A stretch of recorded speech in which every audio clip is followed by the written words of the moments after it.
और भावना। आज हम लोग लैंग्वेज पेडागोजी के बारे में बात करेंगे, इंग्लिश के बारे में बात करेंगे। लैंग्वेज पेडागोजी के 5 टॉपिक हम लोग कवर कर चुके हैं। आज हम 6 टॉपिक करेंगे। 6 टॉपिक हमारा है लैंग्वेज स्किल्स, जिसके अंदर हम लैंग्वेज की स्किल्स के बारे में बात करेंगे। आपको अगर प्रीवियसली टॉपिक समझने हैं जो हमने प्रीवियसली कवर करे हैं, वो आपको बेसिकली वीडियो के नीचे लिंक में मिल जाएंगे। आप उन लिंक के थ्रू उन टॉपिक्स को देख सकते हैं और टॉपिक को समझ सकते हैं। अगर आपको कुछ समझ नहीं आता है तो आप मुझसे कमेंट करके पूछ सकते हैं। तो चलिए शुरू करते हैं हमारी आज की class. Language skills. Language skills basically क्या होती हैं? Listening, speaking, reading and writing are 4 skills in which language is generally taught and assessed। ये 4 स्किल जो है, listening, speaking, reading and writing, ये 4 स्किल जो है वो हमारी लैंग्वेज स्किल्स होती हैं। लैंग्वेज को इन्हीं 4 स्किल्स के अंदर हम या तो पढ़ाते हैं या असेस करते हैं, चेक करते हैं। The proper order in learning a language is listening. अब जब हम भाषा सीखते हैं तो उसका भी एक ऑर्डर होता है। ऑर्डर मतलब एक सीक्वेंस कि हम कैसे भाषा को सीखते हैं। सबसे पहले तो हम लिसनिंग करते हैं यानी कि सुनते हैं, फिर स्पीकिंग आता है यानी कि हम बोलते हैं, रीडिंग फिर उसको पढ़ना शुरू करते हैं and then we do writing. तो ये 4 स्टेप्स हैं, सुनना, बोलना, पढ़ना और लिखना। तो इसको हमने शॉर्ट फॉर्म में डिनोट किया है। लिसनिंग को L से, स्पीकिंग को S से, रीडिंग को R से और राइटिंग को W से। LSRW। LSRW इसकी शॉर्ट फॉर्म है। अगर आपको ये याद नहीं रहे कि ये किस ऑर्डर में याद होता है, किस ऑर्डर में जो हमारी स्किल्स मूव करती हैं, तो आप इसको ऐसे याद कर सकते हैं। It is the process of language acquisition. Basically ये प्रोसेस है जिसमें एक इंसान लैंग्वेज को एक्वायर करता है। एक इंसान हमेशा इसी प्रोसेस में लैंग्वेज को एक्वायर करेगा। इसके अलावा कोई प्रोसेस नहीं है जिससे कि वो किसी भी लैंग्वेज को एक्वायर कर सकता है। Listening and reading are known as receptive skills. Listening और रीडिंग जो होता है वो हमारा रिसेप्टिव स्किल्स कहलाते हैं। यानी कि लिसन करना, सुनना और पढ़ना बेसिकली क्या कर रहे हैं, रिसीव कर रहे हैं एक तरीके से। और जो हमारे स्पीकिंग एंड राइटिंग है वो प्रोडक्टिव स्किल्स है, यानी कि हम उन्हें प्रोड्यूस कर रहे हैं। क्योंकि जब आप बोलते हो या लिखते हो तो आप एक लैंग्वेज को प्रोड्यूस करते हो, उसको बनाते हो। तो ये चीज भी आपको याद रखनी है कि राइटिंग और स्पीकिंग रिसेप्टिव स्किल्स हमारे कौन से हैं, L और R। और प्रोडक्टिव स्किल्स हैं हमारे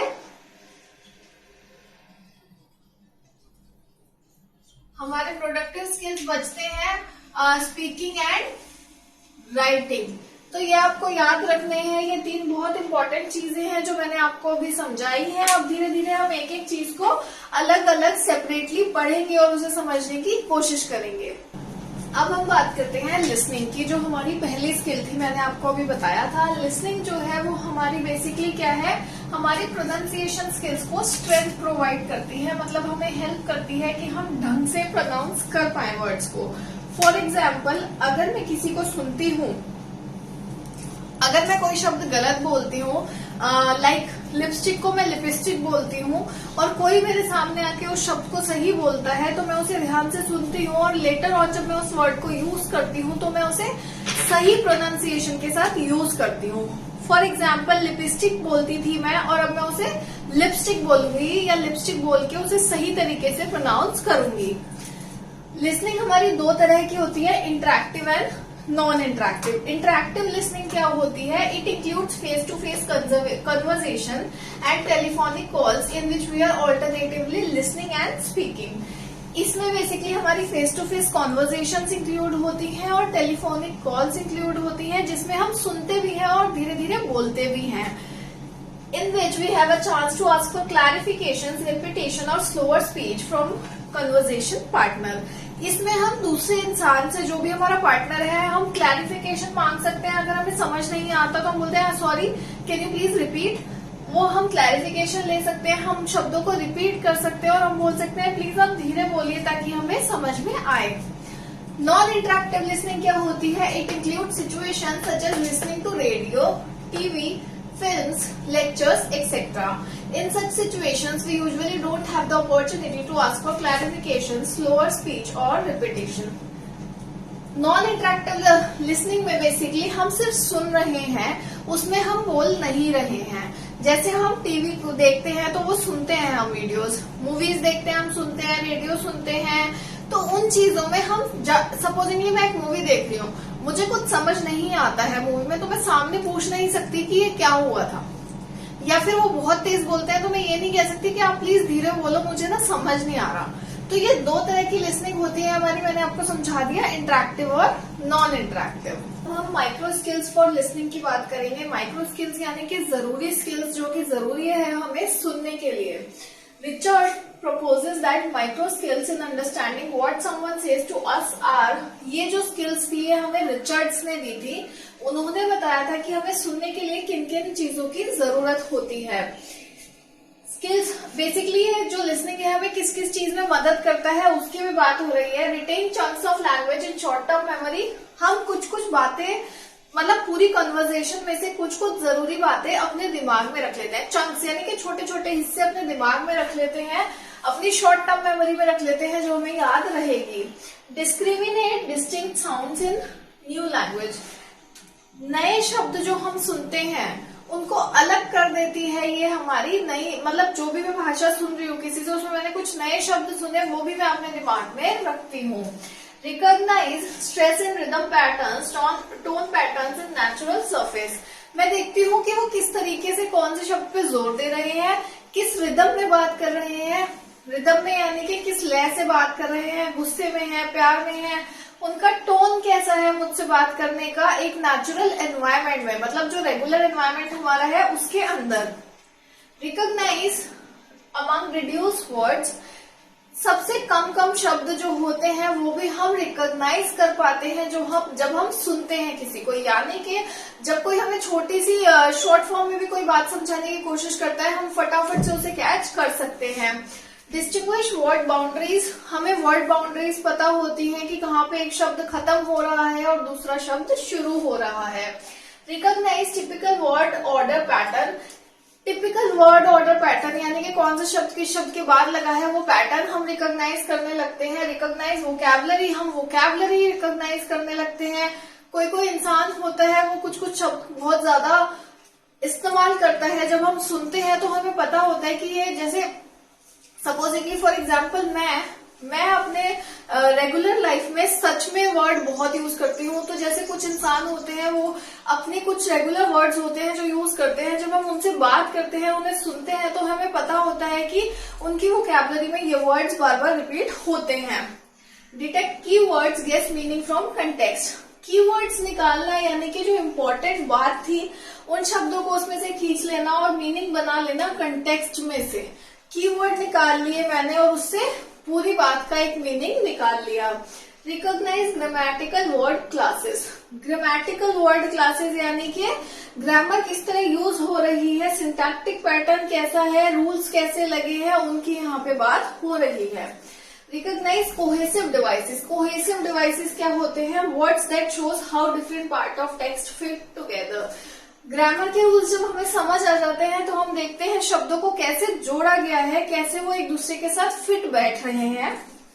detect sentence constituent subject object verbs, हम बाकी चीजें समझने लगते हैं जब हम ग्रामर समझने लगते हैं कि सब्जेक्ट क्या है, वर्ब क्या है, ऑब्जेक्ट क्या है। सुनने से ही एक एग्जाम्पल की तरह ये सुनना हमारे लिए काम करता है। तो लिसनिंग स्किल की हमने बात कर ली है, अब हम नेक्स्ट जो हमारी स्किल है उस पर मूव करेंगे। अब हम स्पीकिंग की बात करेंगे। स्पीकिंग में हम स्पीकिंग सिचुएशंस की पहले बात करेंगे। स्पीकिंग सिचुएशंस हमारी 3 तरह की होती हैं, इंटरेक्टिव, पार्शियली इंटरेक्टिव और नॉन इंटरेक्टिव। इंटरेक्टिव होती है जिसमें कि हम बात कर रहे हैं, प्रॉपरली इंटरेक्ट कर रहे हैं सामने वाले से। पार्शियली इंटरेक्टिव होती है जो कि टेलीफोनिक कॉन्वर्जेशंस होती हैं, नहीं एक्चुअली पार्शियली इंटरेक्टिव होती है जो टीचर स्टूडेंट टॉक होती है, ये डॉक्टर और पेशेंट टॉक होती है। और जो नॉन इंटरेक्टिव होती है वो होते हैं सपोजिंगली आप टीवी देख रहे हैं उसमें आप बात नहीं कर सकते, आप रेडियो सुन रहे हैं आप उसमें बात नहीं कर सकते। तो ये हमारे 3 तरह के स्पीकिंग सिचुएशंस होते हैं। अब हम माइक्रो स्किल्स देख लेते हैं स्पीकिंग के क्या है हमारे।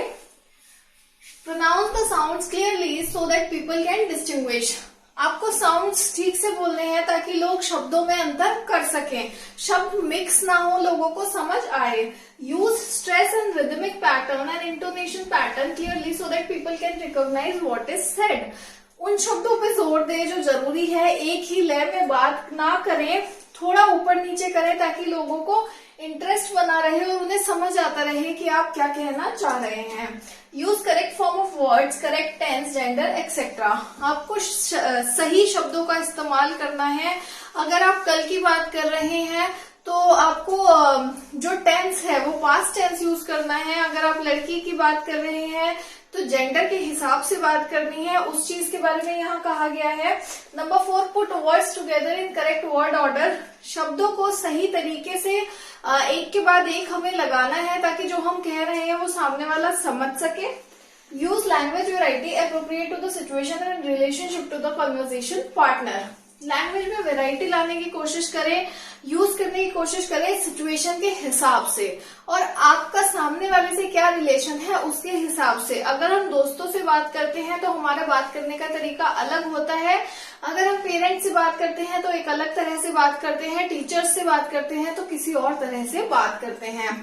Make clear to the listener the main sentence constituents. हमें बताना है कि सेंटेंस में बेसिकली हम क्या बात कर रहे हैं, मेन बात क्या थी वो भी हमें लिसनर को समझाना है। Make main idea stand out from supporting idea और इन्फॉर्मेशन। जो मेन आइडिया है आपकी पूरी कॉन्वर्सेशन का वो आपको ऐसे बताना है कि सामने वाले को समझ आए कि अच्छा हमने पूरे टॉपिक में इस मेन चीज के बारे में बात करी थी। Make the discourse hang together so that people can follow what you said. इस तरीके से हम बात करें कि सामने वाले का इंटरेस्ट उसमें बना रहे और लोगों को समझ आता रहे कि आप क्या क्या बोल रहे हैं। तो ये हमने स्पीकिंग की बात कर ली। मैंने आपको बता दिया स्पीकिंग हमें किस तरीके से हेल्प करती है, हमें किस तरीके से स्पीकिंग को यूज करना चाहिए, स्पीकिंग सिचुएशंस हमारी कैसी होती है। अब हमारी 2 स्किल्स रह गई हैं, रीडिंग एंड राइटिंग। अब हम उनके बारे में बात करेंगे। रीडिंग की बात करेंगे। रीडिंग स्किल की जब हम बात करते हैं तो बेसिकली हम काफी चीजों की बात करते हैं। टाइप्स ऑफ रीडिंग की बात करते हैं, इम्पोर्टेंस की बात करते हैं, कैरेक्टरिस्टिक्स की बात करते हैं और माइक्रो स्किल्स की बात करते हैं। तो अभी के लिए हम टाइप्स ऑफ रीडिंग और इम्पोर्टेंस ऑफ रीडिंग स्किल देखेंगे। If a child can not read the education is considered incomplete. अगर एक बच्चा पढ़ नहीं पाता उसकी एजुकेशन को हम इनकम्प्लीट मानते हैं, क्योंकि जब एक बच्चा एजुकेट होता है तो वो रीडिंग राइटिंग सब कुछ सीखता है। According to NCF 2005, our school syllabus is burdened with information absorbing and memorizing tasks. So pleasure of reading is missing out. NCF 2005 बहुत इंपॉर्टेंट डॉक्यूमेंट है, हर वीडियो में रिपीट करती हूँ मैं ये सेम बार। NCF 2005 जो है वो कहता है कि जो हमारा स्कूल का सिलेबस है वो इस तरीके से बनाया हुआ है कि बच्चे जो है उसको सिर्फ मेमोराइज करते हैं, याद करते हैं, रट्टे मारते रहते हैं या फिर इंफॉर्मेशन को एब्जॉर्ब करते रहते हैं, ग्रास्प करते रहते हैं। जो प्लेजर है रीडिंग का, मतलब जैसे हम लोग अपने इंटरेस्ट से कॉमिक्स पढ़ते हैं, स्टोरी बुक्स, नॉवेल्स पढ़ते हैं, वो प्लेजर ऑफ रीडिंग जो है वो हमारे सिलेबस की वजह से खत्म हो चुका है। कितने तरह की रीडिंग होती है हमारी? 4 तरह की रीडिंग होती है। Silent reading, reading allowed, intensive reading और एक्सटेंसिव रीडिंग। तो पहले जब हम साइलेंट रीडिंग की बात करते हैं तो साइलेंट रीडिंग का मतलब है जो हम मन मन में पढ़ते हैं। सपोजिंगली मैं खड़े होके बिना कुछ बोले इसको मन मन में ऐसे पढ़ूं। सेकंड आता है हमारा रीडिंग अलाउड, जो मैं अभी कर रही हूँ कि मैं इसको पढ़ के जोर जोर से बोल रही हूँ। थर्ड हमारा होता है इंटेंसिव रीडिंग। इंटेंसिव रीडिंग का मतलब है जब मैं किसी की गाइडेंस के अंदर जो है कोई चीज रीड करती हूँ। सपोजिंगली एक बच्चा है वो टीचर की गाइडेंस में रीड करता है तो वो इंटेंसिव रीडिंग कहलाती है। फोर्थ हमारा आता है एक्सटेंसिव रीडिंग। एक्सटेंसिव रीडिंग होता है reading for pleasure. Extensive reading जो है वो बहुत कम लोग करते हैं। जो प्लेजर के लिए, अपने मजे के लिए हम जब रीड करते हैं वो हमारा एक्सटेंसिव रीडिंग कहलाता है। नेक्स्ट हमारा है importance of reading skill. Reading skills की क्या इम्पोर्टेंस है? If a person is not able to read, she or he is deprived of knowledge. जब एक इंसान नहीं पढ़ता तो उसकी नॉलेज भी नहीं बढ़ती। वो सिर्फ उन्हीं बातों पे यकीन कर सकता है या उसी नॉलेज को एक्वायर कर सकता है जो कि उसने सुनी है किसी के द्वारा। Second, a person can face hurdles if he doesn't know how to read. एक इंसान जो है उसे बहुत सारी मुसीबतों का सामना करना पड़ सकता है अगर उसे पढ़ना नहीं आता। फॉर एग्जाम्पल, अगर आप कहीं पे जाते हो, अगर आप कोई डॉक्यूमेंट साइन करते हो तो वो डॉक्यूमेंट पढ़ना आपके लिए बहुत जरूरी है। अगर आप उस पर ऐसे ही साइन कर दोगे तो हो सकता है वो डॉक्यूमेंट आपको किसी ट्रबल में लैंड कर दे। A person can analyze a situation। जब एक इंसान पढ़ता है तो वो सिचुएशन को एनालाइज कर सकता है अपने पढ़े हुए एक्सपीरियंस के द्वारा, तो वो भी चीज एक आ जाती है। फोर्थ हमारा है a person can utilize his or her leisure time। जो हमारा आराम का समय है, हमारा रिलैक्स करने का टाइम है, उसको हम यूटिलाइज कर सकते हैं अगर हम पढ़ते हैं तो। उस रिलैक्स के टाइम में अच्छा फील करने के लिए हम लोग कुछ भी पढ़ सकते हैं जो हमें पसंद हो। Critical thinking can develop only by vast reading of many thinkers. Critical thinking यानी कि गलत और सही दोनों पहलुओं को देखने का नजरिया हमारा तब डेवलप होगा जब हम एक ही चीज के बारे में अलग अलग लोगों की राय जानेंगे। वो कैसे होगा? जब मैं रीड करूंगी। जब मैं रीड करूंगी तो मुझे हर चीज के पॉजिटिव्स और नेगेटिव्स दोनों पता लगेंगे और उसके बेसिस पे मैं अपना ओपिनियन फॉर्म कर पाऊंगी। अब हम बात करेंगे रीडिंग स्किल्स के अंदर ही कैरेक्टरिस्टिक्स ऑफ रीडिंग की और micro skills involve in reading की। कैरेक्टरिस्टिक्स क्या होते हैं हमारे रीडिंग के? It involves complex cognitive skills.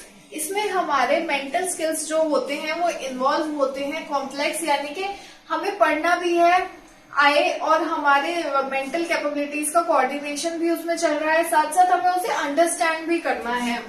It is selective as it is based on readers choice.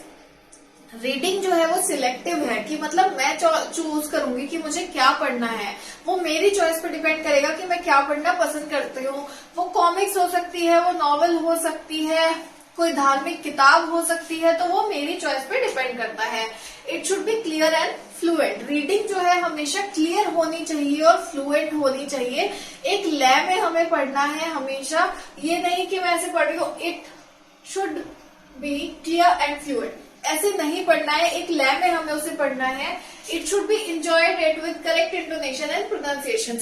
Reading को हमें एंजॉय करना चाहिए करेक्ट इंटोनेशन पे, यानी कि मुझे कहाँ रुकना है, और प्रोनाउंसिएशन पे, यानी कि मुझे शब्दों को सही उच्चारण करना है, सही से बोलना है। फिर हम करते हैं माइक्रो स्किल्स ऑफ रीडिंग की बात, जिसमें सबसे पहले हमारा आता है डेसिफर स्क्रिप्ट। डेसिफर स्क्रिप्ट क्या होती है? डेसिफर स्क्रिप्ट का मतलब है कि आप एक रिलेशनशिप बिठा रहे हैं साउंड्स और सिंबल्स के बीच में। ये जो सिंबल्स दिखे हैं यहाँ पे, इन सिंबल्स का मैं अपने साउंड्स के साथ एक रिलेशनशिप बिठा रही हूँ।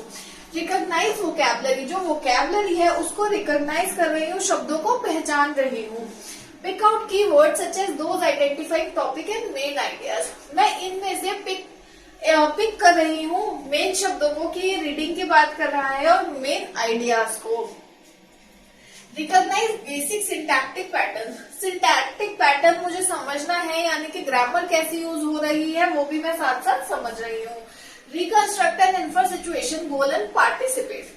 रिकंस्ट्रक्ट करना है, बार बार जब मैं पढ़ती हूँ तो मुझे सिचुएशंस को रिकंस्ट्रक्ट करना पड़ता है, उसके अंदर घुस के उसको समझना पड़ता है, सोचना पड़ता है और फिर अपने गोल्स के हिसाब से उसमें पार्टिसिपेट करना पड़ता है। यानी कि मेरे गोल्स मतलब कि अगर मैं रीडिंग फॉर प्लेजर हो रहा है तो मेरा गोल क्या है कि मुझे बस उसको मजे के लिए पढ़ना है और खत्म करना है। लेकिन अगर मैं किसी एग्जाम के लिए पढ़ती हूँ तो मेरा गोल है कि मुझे उस इन्फॉर्मेशन को रिटेन करना है अपने माइंड के अंदर।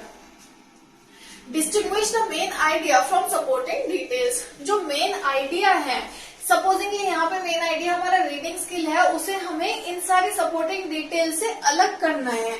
उसको हमें पता होना चाहिए कि हम मेनली किसके बारे में बात कर रहे हैं। Adjust reading strategies to different reading purposes. Reading की स्ट्रैटेजीज होनी चाहिए, पढ़ने के तरीके अलग अलग होने चाहिए ताकि जिस पर्पस के लिए हम पढ़ रहे हैं हम उस हिसाब से पढ़ सके।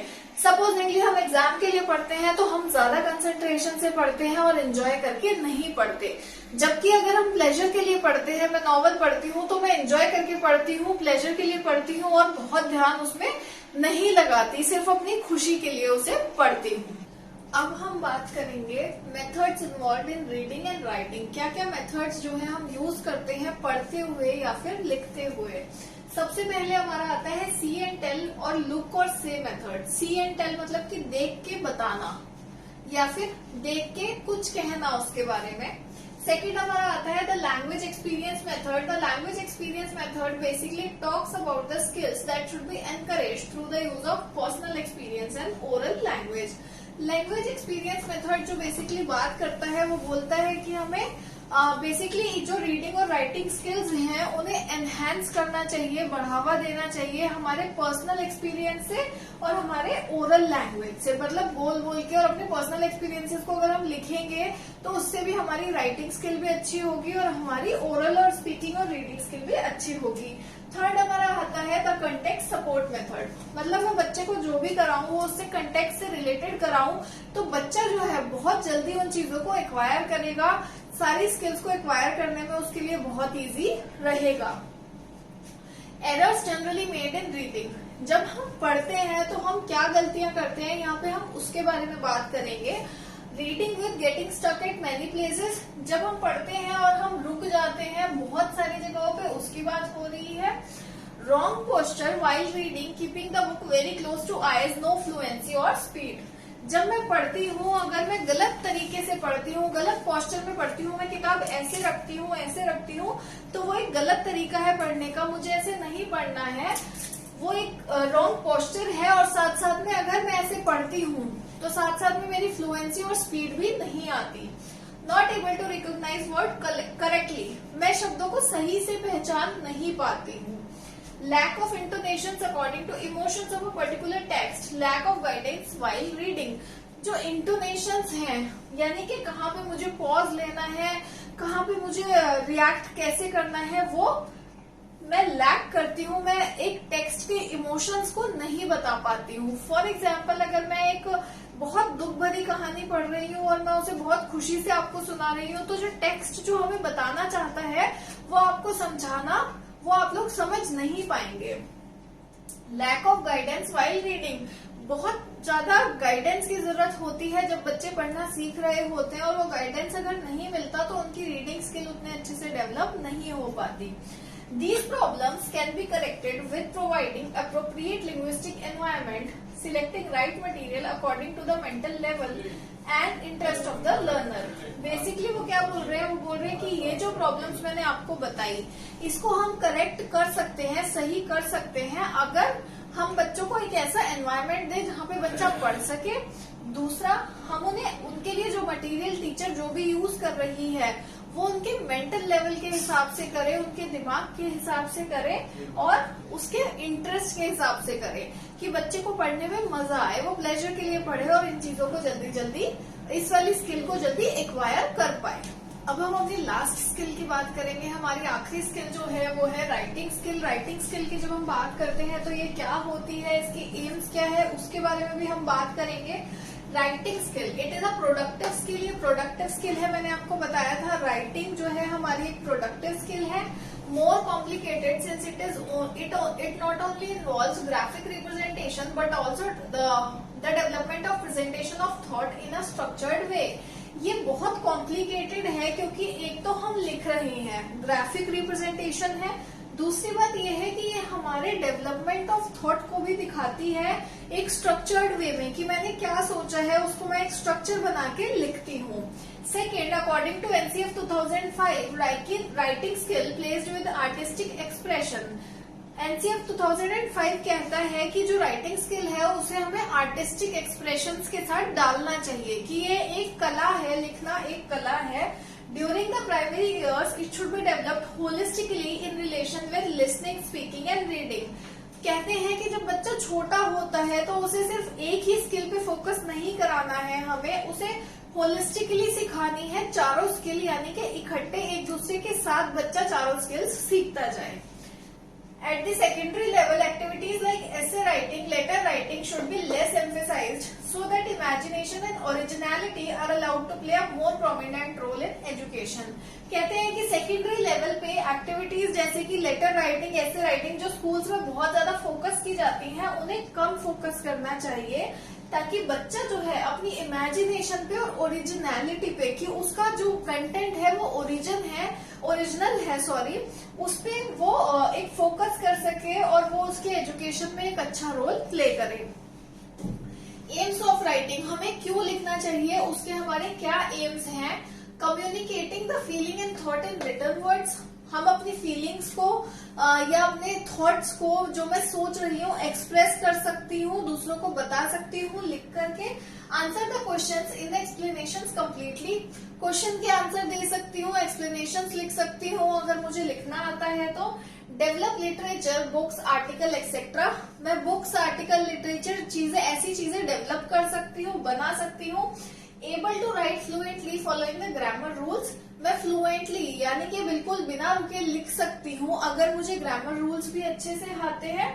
Able to express and organise ideas systematically, मतलब कि अगर मैं किसी चीज के बारे में लिख रही हूँ तो मैं उसको सिस्टमैटिकली लिखूंगी, ऑर्गेनाइज करूंगी अपने आइडियाज को कि पहले मुझे इसकी बात करनी है, फिर दूसरी चीज की, फिर इसकी, ऐसे ऑर्गेनाइज करूंगी एक सिस्टम की तरह।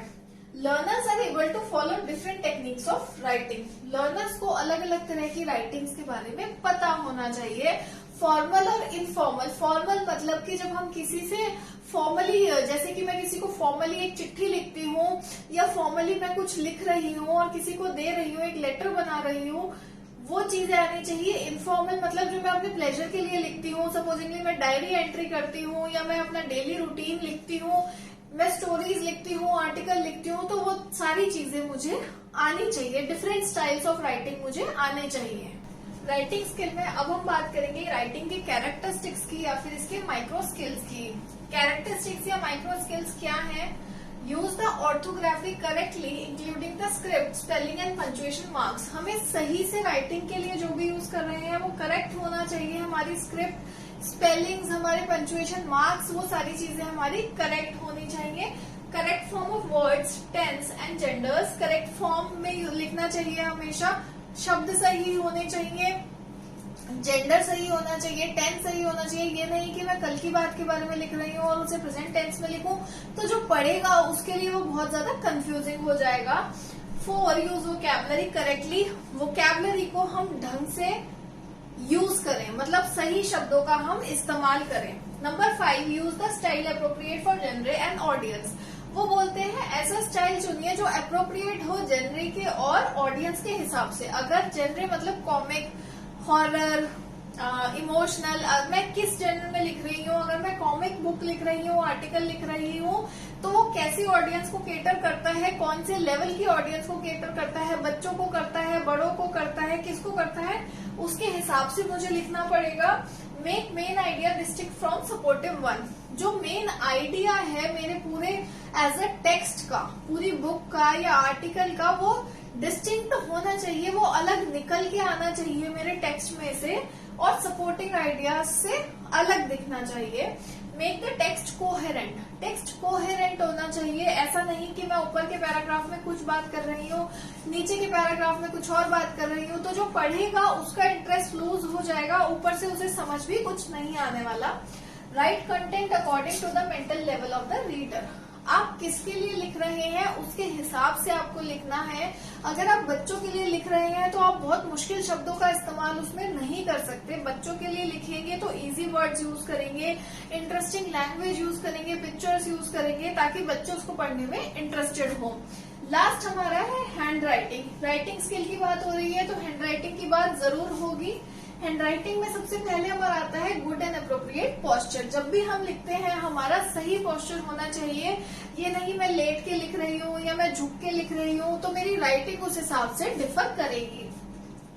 Distance between notebook and eyes, जो मेरी नोटबुक है जब मैं लिखती हूँ तो मुझसे इतनी दूरी पे होना चाहिए कि मुझे ढंग से दिखाई दे और मैं ढंग से लिख पाऊँ। ये नहीं कि मैं इसे पास करके लिख रही हूँ तो मेरी राइटिंग ऑब्वियसली गंदी आएगी और मुझे भी समझ नहीं आएगा।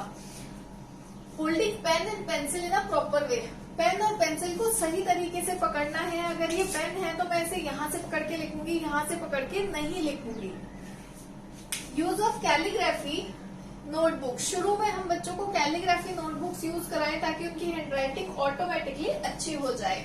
Right keeping in mind the margin in the notebook. हमेशा लिखना चाहिए मार्जिन को ध्यान में रख के, लाइन्स को ध्यान में रख के जो नोटबुक में हमें दी गई है। Proper writing material should be use. Proper writing material का हमें यूज करना है, ये नहीं कि हम कहीं पे भी लिख रहे हैं, कुछ भी लिख रहे हैं, उन चीजों की बात की गई है। Word formation should be straight and not slanting. जब मैं लिखती हूँ तो मुझे ऐसे लिखना है, ऐसे नहीं लिखना है। तो वो कहते हैं स्ट्रेट वर्ड्स होने चाहिए, झुके हुए नहीं होने चाहिए। Teachers handwriting should be bold. Teacher की हैंड राइटिंग ऐसी होनी चाहिए कि बच्चा पढ़े तो उसे समझ आए। Use of proper punctuation marks. मुझे पंक्चुएशन मार्क्स यूज करने हैं, जैसे फुल स्टॉप लगाना है, कॉमा लगाना है अगर कहीं पे, तो वो चीजें मुझे ढंग से यूज करनी है। Proper classroom environment. हमें बच्चे को एक ऐसा एनवायरनमेंट देना है जहाँ पे वो अच्छे से अपनी राइटिंग स्किल को बाकी स्किल्स के साथ भी डेवलप कर सके। तो आज हमने लैंग्वेज स्किल्स का यानी कि पेपर 1 का टॉपिक 6 हमने कंप्लीट कर लिया है। अगर आपको इसमें कुछ समझ नहीं आया तो आप कमेंट करके नीचे पूछ सकते हैं। अगर आपको वीडियो अच्छी लगी है, वीडियो आपने पूरी देखी है, तो हमारे चैनल को प्लीज सब्सक्राइब करें। Thank you.